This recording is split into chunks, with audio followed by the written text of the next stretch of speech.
दोस्तों, आपका स्वागत है मेरे चैनल कहानी जानी अनजानी में। आज मैं आपको एक कहानी सुनाने जा रहा हूँ। शायद ये कहानी आपसे और हमसे कहीं पर भी अछूती नहीं है।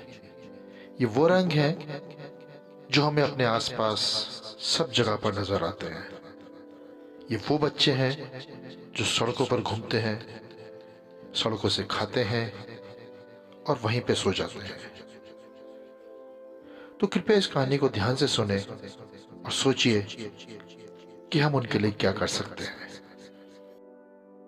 5-6 साल का मासूम सा बच्चा अपनी छोटी बहन को लेकर मंदिर के एक तरफ कोने में बैठा हाथ जोड़कर भगवान से ना जाने क्या मांग रहा था। कपड़े में मैल लगा हुआ था, मगर निहायत साफ उसके नन्हे नन्हे से गाल आंसुओं से भीग चुके थे। बहुत लोग उसकी तरफ आकर्षित थे और वह बिल्कुल अनजान अपने भगवान से बातों में लगा हुआ था। पता नहीं भगवान से क्या मांग रहा था। जैसे ही वह उठा, मैंने उसका नन्हा सा हाथ पकड़ा और पूछा,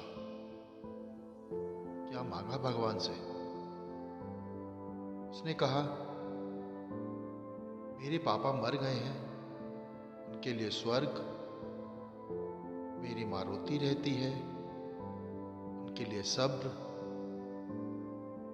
मेरी बहन माँ से कपड़े सामान मांगती है, उसके लिए पैसे। तो मैंने उससे पूछा, क्या तुम स्कूल जाते हो? हाँ, जाता हूँ, उसने कहा। किस क्लास में पढ़ते हो? मैंने उससे पूछा। नहीं अंकल, पढ़ने नहीं जाता। माँ चने बना देती है, वह स्कूल के बच्चों को बेचता हूँ। बहुत सारे बच्चे मुझसे चने खरीदते हैं, हमारा यही काम है। बच्चे का एक एक शब्द मेरी रूह में उतर रहा था। मैंने उससे पूछा, तुम्हारा कोई रिश्तेदार? ना चाहते हुए भी बच्चे से मैं पूछ बैठा। पता नहीं, माँ कहती है गरीब का कोई रिश्तेदार नहीं होता। माँ झूठ नहीं बोलती, पर अंकल मुझे लगता है मेरी माँ कभी कभी झूठ बोलती है। जब हम खाना खाते हैं, हमें देखती रहती है। जब कहता हूँ, माँ तुम भी तो खाओ, तो कहती है मैंने खा लिया। मुझे लगता है उस समय वो जरूर झूठ बोलती है। बेटा, अगर तुम्हारे घर का खर्च मिल जाए तो क्या पढ़ाई करोगे? बच्चा बोला, बिल्कुल नहीं अंकल। पढ़ाई करने वाले गरीबों से नफरत करते हैं। अंकल, हमें किसी पढ़े हुए ने कभी नहीं पूछा, पास से गुजर जाते हैं। मैं हैरान भी था और शर्मिंदा भी। फिर उसने कहा,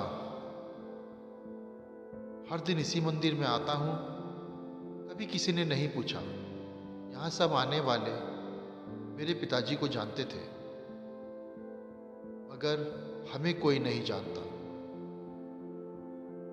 बच्चा जोर जोर से रोने लगा। अंकल, जब किसी का बाप मर जाता है तो सब अजनबी क्यों हो जाते हैं? उसके इस सवाल ने मेरी आत्मा को अंदर तक झकझोर के रख दिया और मेरे पास इसका कोई जवाब नहीं था। पता नहीं ऐसे कितने ही मासूम हमारे आसपास, हमारे शहर, हमारे नगर, हमारे कस्बे, हमारे गांव में घूम रहे होंगे। पता नहीं उन्होंने खाना खाया होगा या नहीं खाया होगा। पता नहीं वो सोते कहां पर होंगे। बस एक कोशिश कीजिए और अपने आसपास ऐसे जरूरतमंद यतीमों, बेसहाराओं ढूंढिए और उनकी मदद कीजिए। आज की कहानी आपको कैसी लगी कमेंट करके ज़रूर बताइए। पसंद आई लाइक कीजिए और नहीं पसंद आई डिसलाइक कीजिए।